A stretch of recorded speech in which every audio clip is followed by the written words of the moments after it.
तुम सोच रहे हो कि लोग तब हेल्प करते हैं जब तुम उनसे इमोशनली कनेक्ट होते हो, लेकिन नहीं, क्योंकि लीलाउश ने हमें सिखाया कि लोग तब हेल्प करते हैं जब तुम उनके प्रॉब्लम सॉल्व करने का रास्ता बन जाते हो। ब्लैक नाइट्स हों, ट्रेटर्स हों या फिर पुराने एनिमीज, लीलाउश ने सबको एक ही तरीके से जीता, सेल्फ इंटरेस्ट। और हाँ, वीडियो के एंड में मैं बताने वाला हूँ कि अगले एपिसोड में कौन आने वाला है, तो वीडियो को लास्ट तक देखना, वरना तुम नेक्स्ट ड्रॉप मिस कर दोगे।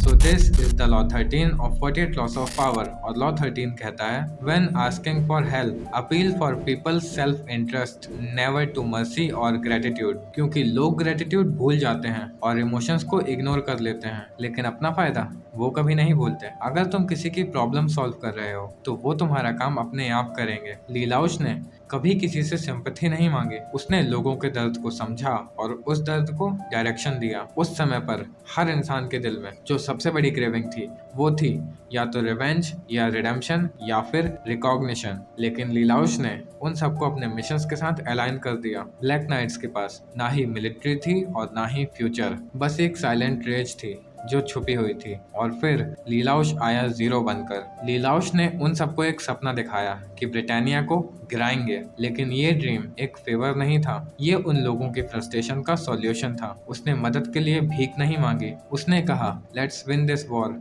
Through my vision.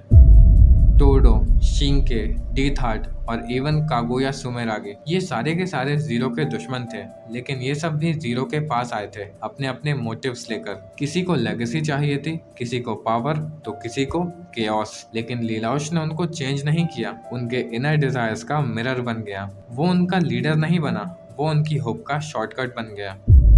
और उसके पास जो गियास थी, लीलाउश ने उसको भी खिलौने की तरह इस्तेमाल नहीं किया। वो लोगों के चॉइसेस को बेंड करता था, उनके डिसीजंस को एम्पलीफाई करता था। जैसे यूफीमिया के साथ जो हुआ, वो मोमेंट इमोशनल नहीं था, वो एक कैलकुलेटेड कोलैप्स था, एक ऐसा ट्विस्ट जिसमें मास मर्डर ने भी मिशन के पाथ को स्ट्रॉन्ग बनाया।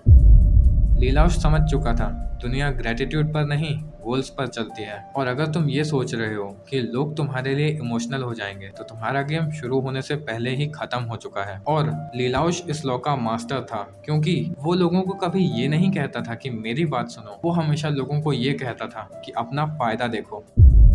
अगर तुम ह्यूमन साइकोलॉजी को समझोगे तो तुम्हें समझ में आएगा कि हर इंसान के अंदर एक सेल्फिश इंजन होता है, सिक्योरिटी, रिवेंज, वैलिडेशन या फिर पावर। और लीलाउश ने उन सबको डिकोड किया और उन्हीं नीड्स को अपने मिशन का ब्लूप्रिंट बनाया। इसीलिए लोग उसके लिए मरने को तक तैयार थे, क्योंकि उन्हें लगता था कि वो उनके लिए लड़ रहा है, लेकिन असल में वो सिर्फ अपने सेल्फिश मोटिव्स कंप्लीट कर रहा था।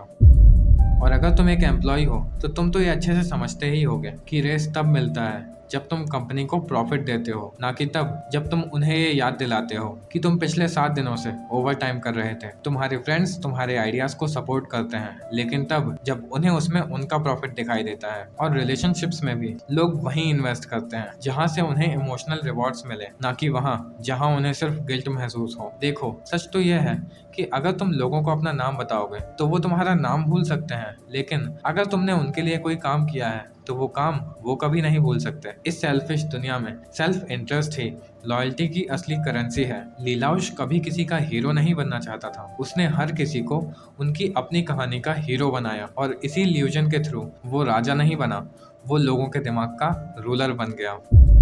और अगर तुम भी किसी को कन्विंस करना चाहते हो तो उनके इमोशंस नहीं, उनके इंटरेस्ट को अनलॉक करो। और अगर लीलाउश की कहानी से तुम्हें ये समझ आया हो कि असली पावर तब होती है जब तुम लोगों के नीड्स को समझ जाते हो, तो इस वीडियो को लाइक करना बिल्कुल मत भूलना, और कमेंट में जरूर बताना कि कोड गीस में ऐसा कौन सा मोमेंट था जहाँ तुम्हें ऐसा लगा हो कि लीलाउश एक लीडर नहीं, एक पपेट मास्टर है। और अगले एपिसोड में हम बात करेंगे लॉ 14 की, जहाँ आएगा एक ऐसा कैरेक्टर जो दोस्ती नहीं करता था, बस उसका मास्क पहनता था, गिन इशिमारू, जो ट्रस्ट बनाता नहीं था, डिजाइन करता था। तो सब्सक्राइब करना मैंडेटरी है। तब तक के लिए याद रखना कि मदद मांगने वाले हार जाते हैं, लेकिन जरूरत पड़ने वालों को दुनिया कभी इग्नोर नहीं कर पाती। इसीलिए कभी किसी से मदद मत मांगो, उन्हें ये दिखाओ कि तुम्हारा काम करके उनका क्या फायदा होने वाला है। और मैं मिलता हूँ तुमसे अगले वीडियो में, तब तक के लिए गुड बाय।